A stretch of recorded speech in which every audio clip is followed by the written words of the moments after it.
Got a 2016 GMC or even a Chevy 1500. I'm gonna do front brakes, and this is a two-wheel drive, but it's basically the same like on a four-wheel drive, except it doesn't have the axles going through the front, okay? It's just basic brakes are the same, okay? So what you need to do is jack it up and support it. Remove the front tires. I was using a 7/8 or even a 22 millimeter. And once you get the tires removed, then you need to remove your front calipers. You gotta take off the front caliper bolts. And there's two of them, one right here and one right there. And these are 19 millimeter, okay? You wanna remove those. And then you wanna remove your caliper. Sometimes the calipers are a little tough to get off. And sometimes they have a little tit right here, so you gotta be aware if there's no tit. So if there's a tit here, there's gonna be a tit on the inside pad.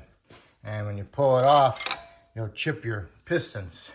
So if you get partially off and it stops, then you gotta be aware of that little tab sticking out. So sometimes you might have to stick inside here with a screwdriver and pull on the caliper a little bit to push the pistons in a little bit, okay? So that will allow you to clear that little notch, or it's a little tight, you know, being that the pads are pushed into the rotor pretty good and there's a good rust ridge, okay? So once you get your caliper up, you can take it off and put it off to the side. But when you do that, you want to inspect your caliper. Inspect your caliper. Boots and the pistons, make sure that they're not cracked, or if there are any leaks of fluid, or if the boots are ripped or torn. And you also want to look at your brake line and make sure it's not cracked or dry rod in any of these positions, because that's where it does most of the twisting at, okay? If it all looks good, then you can proceed, and you'll have to push your pistons back in. And I'll get to that in a second. Then you need to remove your caliper bracket, and it has two 18 millimeter bolts, one here and one up here, okay? And once you remove them two, then you can remove the caliper bracket. Then you can remove your front rotor. Sometimes the rotors are held on by a retainer bolt, which is a Torx. I'll get to that in a second, okay? What I'll do right now is I'll push the pistons in so I don't have to do it later on. Okay, if you don't have the ratchet type tool for the calipers, then you need to use a C-clamp, okay? If you do have one of these, you know how to use it. So now you take a C-clamp and an old pad, put the pad in there on both the front pistons, evenly across it, and then tighten up your C-clamp, and that draws the pistons into the caliper, okay? So once you got that done, then you want to just clean up your caliper a little bit, and then go ahead and hang it off to the side with a hanger, bungee cord, okay? Try not to hang them by the brake hoses, because it puts too much stress on them and might cause premature failure, okay? All right, here's your caliper bracket bolts, 18 millimeter heads. You want to remove those. Also, you want to make sure that you hold on to the caliper bracket. Make sure it doesn't fall and land on your foot, that'll hurt, okay? So you get this off, and we'll deal with this in a second.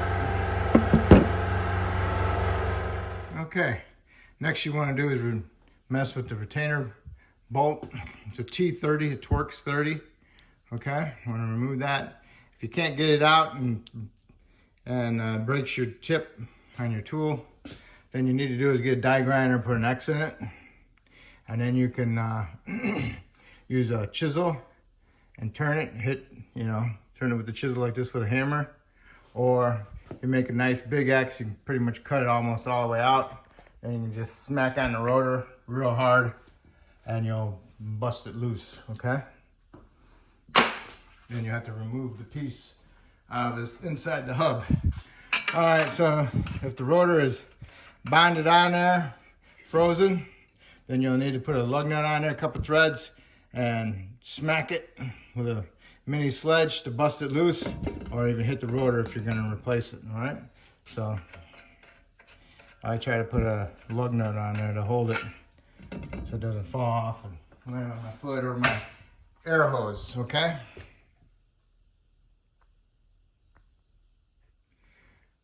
Okay, you have the rotor off. Now you're left with the hub, okay? If you notice, this is a stepped hub, higher on the outside and the inside, and the center is lower, okay? So you need to clean up this surface and this surface and remove all the rust. You know, you want to be able to just get it a little shiny. You don't want to remove any metal. You just want to clean it up best as possible. I'll use a die grinder to get around the sides. Try to get in there like that.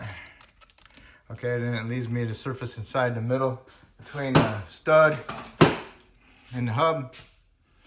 I'll use a wire wheel die grinder like that.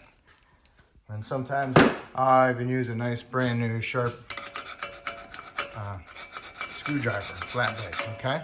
So you need to get that all cleaned up. When you get that cleaned up, then you want to put a little light film of anti-seize all the way around it, okay? Then after you get that done, then you need to work on your caliper bracket. Here's your caliper bracket. You want to remove your pads on the outside. Then you want to remove your hardware. Make sure you get new hardware with your new pads.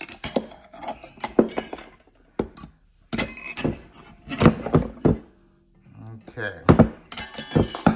This surface underneath there, you need to clean that up, get all the rust out of there, make them nice and shiny, and then you want to put some paint on it, okay? Because if you don't clean these up inside there, builds up with rust. Rust expands in turn and makes it tight on the pad, and the pad can't move back and forth freely, and that would cause abnormal wear. And also, your caliper slide pins are these. There's two of them. Make sure they're not frozen. What you want to do is pull them out and get the boot off of it. Pull these out, clean them up, and put some new Sil Glide on them or caliper lube. And then push them back in. Do not pack this full of lube because you won't be able to compress it, okay? Okay, you got your hub all nice and cleaned up. Next you need to do is clean up your brackets, okay? Get them cleaned up and then I'll paint them, all right? Make sure you get your lube on your slides. Put a little lube on the boot so the slide pin goes in there. Reason why this is so critical is because the rotor mounts to it, and if you got a high spot with rust on it, it's going to cause that rotor to stick out like that, and it's not going to be true. So as it turns, goes around like that, over exaggerated, goes like that, and then you'll feel your caliper going like this, and you'll feel it in the brake pedal, and you might even feel it in your steering wheel, acting like a warped rotor. But it's not actually a warped rotor, it's because you got a high spot on your hub. All right, if they're really rusted out and they're beyond making them nice and clean, then you got to replace them, okay? Okay, got your anti-seize on the hub, put your rotor on, clean it up with some soap and water, glass cleaner, brake clean on a rag, and wipe them off.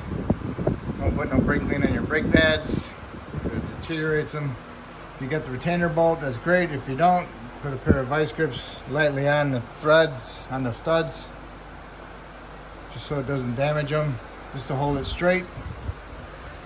That's mainly for from the manufacturer on the assembly line so they don't fall off. And okay, now you get your caliper bracket, put your hardware on there, make sure they sit nice and flush, make sure they're evenly in there, and you can go ahead and mount it and snug up your bolts, and then you'll have to torque it. Alright, you got your caliper bracket on there, and you want to torque these caliper bracket bolts to 170 foot-pounds, okay? And after you get that done, then you want to get your brake pads, and you got your outer pad. Put them on there like that. You want to push on those little clips, act like little springs. Push them in there, okay? Then you get your inner pad.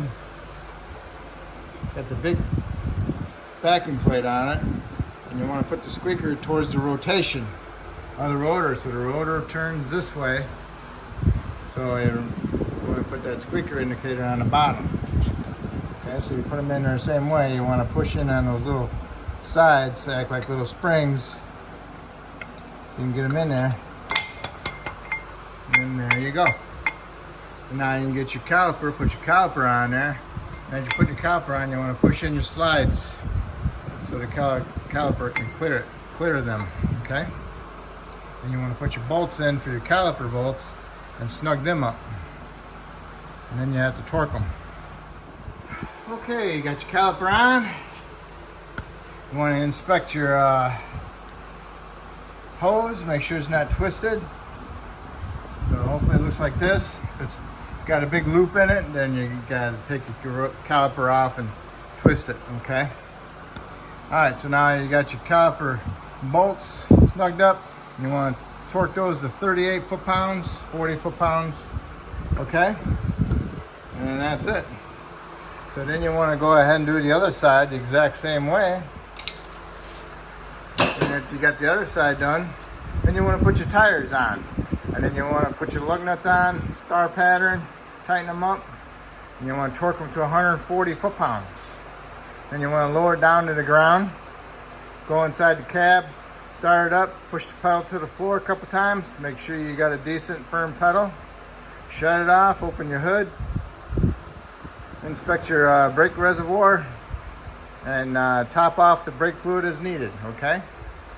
And make sure you got a good firm pedal before you put it in drive or reverse, because otherwise you won't have brakes until you pump that pedal up, okay? If I helped you out with this brake job, that's awesome. Hopefully you can help me out by subscribing, and just want to thank you.